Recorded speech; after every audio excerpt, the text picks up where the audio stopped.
আজ হতেছে সানডে, আর সানডেতে প্রথম ফান হবে এই ফেনা ভাত দিয়ে। হ্যাঁ, সেই স্কুল লাইফের স্মৃতিখানি উস্কে দেবো, দিয়ে ফেনা ভাত খাবো।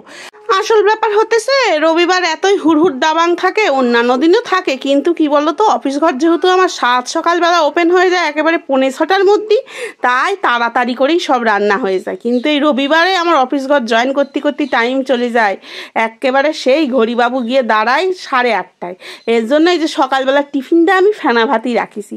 ফেনা ভাত মন্দ কি, ওতে বলো ভিটামিন বেশি, ঠিক কইছি না? তো যাই হোক, বেশি ভিটামিন আবার আমাদের শরীরে সহ্য হবে না, কারণ আমাদের চেহারা এমনিতেই মাল্টিভিটামিনের মতন। তাই ফেনা ভাত আর খাবো না, ফ্যানটা ঝরায় সেদ্ধ ভাত খাবো। তো যাই হোক, প্রথম কাজ আমি ঘর গুছানো দিয়েই শুরু করলাম। এই বিছানাটা গুছানো মানে ঘরের সমস্ত কিছু গুছানো হয়ে গেল। তো বিছনাটা গুছাচ্ছিলাম আর মেয়েটাকে রেখে দিয়েছিলাম ওয়াকারের মধ্যে, কিন্তু বড় কাজের জিনিস আমার। উচ্ছে বেশিরভাগই খারাপ, পচা পাকছ, বুড়ো হয়ে গেছে উচ্ছে। আপনি তো জিনিস দেখানোর আগেই বাটি ঘটিতে উচ্ছে দেওয়া চালু করে দিলেন। হ্যাঁ, আপনার তো দেয়া হয়ে গেল। এই এতগুলো বাদ গেল, ওই কটাই বাদ গেল, সব পোকা লাগা রয়েছে। আমি তো দেখতে পাচ্ছি, নিতে পারছি না, ওই দিয়ে গেছে আসুক নাই পোড়ামুখো আসলেই একেবারে ধরে দেবে। ধরে দেবো না, বলবো কোনো দিয়ে সব পয়সা ফেরত দিয়ে যা। মা বলছে পোড়ামুখো আসুক, পয়সা কি গাছে ফলে? কি বলো তো, এগুলো একটা মানুষের আবদার, আর কিছুই না। উনি আমাদের বাড়ি আসলেই সবজি দিয়ে যাবেই। আর মনে হয় না এই সবজি ওনার জমির সবজি, ওই হাটে বাতিল মাল, সেগুলো নিয়ে এসেছে হয়তো বিনা পয়সায়, নিয়ে এসে আমাদের গুছিয়ে দিয়ে গেল। খারাপ লাগে, তবুও একটা আবদার, এই দিয়ে গেল।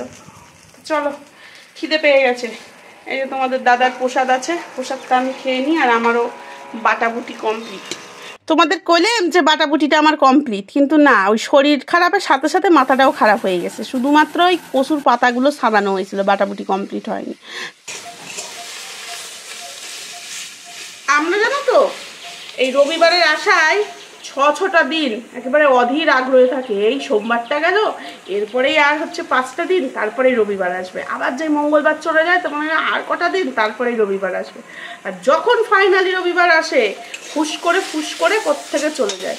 রবিবারটা সত্যি সানডে আর কামডে একসাথে চলে, তবুও একটু ভালো লাগে, কারণ এই রবিবারটায় আমরা 3 জন একসঙ্গে বসে খেতে পারি। মা তো বসে না আমাদের সঙ্গে খেতে, মা আগাগোড়ায় ঘরেই খায়। মায়ের খাওয়া আর ঘুমটা এটা পুরো একান্ত নিজস্ব, নিজের মতন, ঠিক আছে?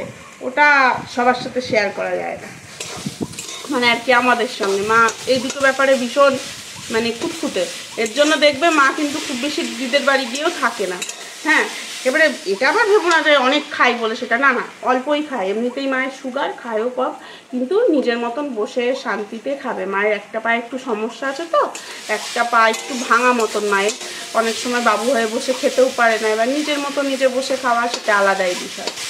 তো চলো, বরমশাইয়ের খাওয়া কমপ্লিট, এবার গিন্নি বাকি আছে, খান খায়গা। তার জন্য এই যে কচু বাটা করছি, কচু বাটা না, কচুর পাতা বাটা করে নিয়ে তারপরে খাবো, কারণ আলু সেদ্ধ খাবো না, ওই ঘি কাঁচা নুন ফুন খাবো না। যতটা পারা যায় নিজের সেফটি নিজের কাছে। আমার খাওয়া হতিছে ওই যে খাওয়া না তো হাত ভিজানো, আর ঘুম হতিছে ঘুম না তো চোখ বুঝানো। তো যাই হোক, চলো মাংস রাঁধতে হবে, মাংস কাটাকুটি করে নিই, আর ওই উচ্ছেগুলো ভাজবো, তাহলেই অফিস ঘরের কাজ বন্ধ। আর ভাবতেছি একটুখানি আমের চাটনি করব, কিন্তু আমের যে চাটনি করব, চিনির খবর নাই। চিনি এখন দেশে দেশে ঘুরতেছে। হ্যাঁ, আজকে আমার অনলাইনের মাল আসবে, আবার সেই অনলাইনের শরণাপন্ন হয়েছি, কারণ বরমশাই যখন আমার বাড়ি আসে তখন কিন্তু সব দোকানের শাটার বন্ধ হয়ে যায়। কোথার থেকে আর মাল কিনবো বলো? ওই আমাদের অনলাইনই বাপু জিন্দাবাদ। হ্যাঁ, আগের বার একটা প্রোডাক্ট আসেনি, তারপরে আমরা কমপ্লেন করেছিলাম, টাকা কিন্তু ফিরাই দিছে। দেখো, টাকা তো ফিরাই দিছে, তার জন্য আবার অনলাইন থেকে কিনেছি। তো চলো, দেবাগ্নি আমার বড্ড পকোড়া পছন্দ করে, কটা মাংসের পকোড়া করতেছি। ওই যে মাংস ছিল আমার ম্যারিনেট করা, ওই ম্যারিনেট করা মাংসর মধ্যে একটুখানি সস আর হচ্ছে দিয়ে দিছি কর্নফ্লোর, তারপরে ভালো করে ডলে ডালে ভেজে নিছি, নিয়ে তারপরে যে দেবাগ্নি গেছিলো আঁকা শিখবে, আঁকা টাকা শিখে এসে ওকে আমি ঘি দিয়ে ভাত খাওয়াই দিতেছি, আর ওই পকোড়া তো আসেই। আর চলো মাংস বসাই দিয়ে আমি কিন্তু কাচাকুচি করবো। আর দেখো কতখানি জল উঠে আইস। আবার এদিকে ভাতও বসাই দিছি, সকালে করেছিলাম একটু নরম নরম ভাত, আর দুপুরবেলা হবে একেবারে শক্ত ভাত, কারণ মার তো দাঁত নাই, মা একটু নরম নরমই ভালোবাসে, আর মার সাথে আমি থেকে আমার দাঁত থাকতেও আমার নরম খাতেই ভালো লাগে, তাই আমরা খাবো নরম নরম ভাত, আর আমার দেবাগ্নিও ভালোবাসে, আর তোমাদের দাদার জন্য একটু শক্ত শক্ত গরম গরম ভাত হচ্ছে, মাংস দিয়ে খাবে না।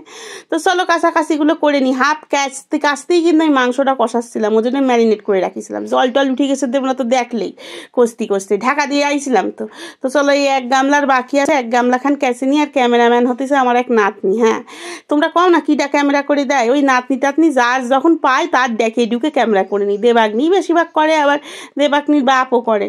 তো যাই হোক আমি এইভাবে কথা কইতেছি কারণ তোমরা বেশ কয়েকজন কইছিলে যে দিদি তোমার এরকম কথা আমাদের খুব ভালো লাগে, এরকম কথা একটু কবে। তা আমিও দেখলাম তোমরা যখন ভালোবাসতিছো তো আমিও একটু ভালোবাসা দিই।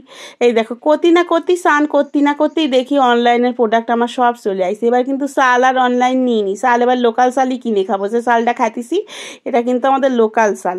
তো চলো পেটে তো আবার কিছু দিতেই হবি। তো বরমশাইয়ের ভাতটা বেড়ে নিই, ওদিকে মাও খায় নিছে, দেবাগ্নিও খায় নিছে, বাকি আসি আমরা টোনাটুনি। তো টোনাটুনির ভাতটা বেড়ে দিয়ে আগে আমার টোনাটা খাবে, তারপরে টুনি খাবে।